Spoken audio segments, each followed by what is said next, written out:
AITA for not adjusting our China trip to my BIL's cardio limits. I recently traveled to China with my sister, her husband, their son, my wife, and our 2 kids.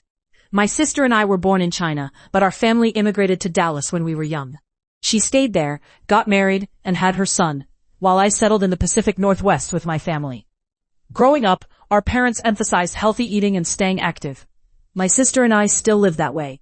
But Doug, her husband, is quite different. He grew up on ultra-processed foods and isn't used to long walks. Their son had just finished a unit on ancient China in school and was excited to visit his ancestral homeland.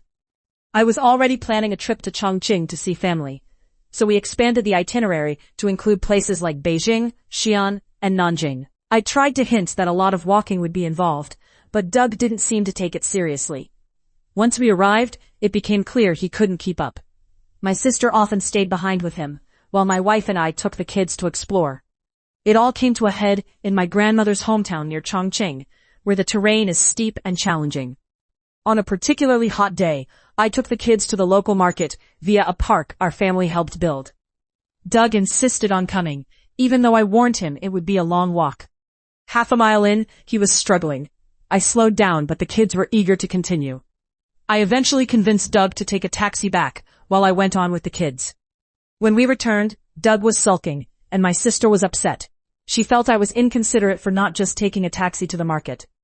I explained that it would have taken longer, given the layout, and the kids needed to see the park that was part of our family history. She hadn't realized how physically demanding the trip would be, since I handled most of the planning, and didn't consider Doug's limits. I do think I could have been more considerate of Doug's cardio, but I didn't want to compromise my nephew and kids' experiences, especially since it was their first time in their cultural landmarks. They all said they had an amazing and educational experience. So, AITA,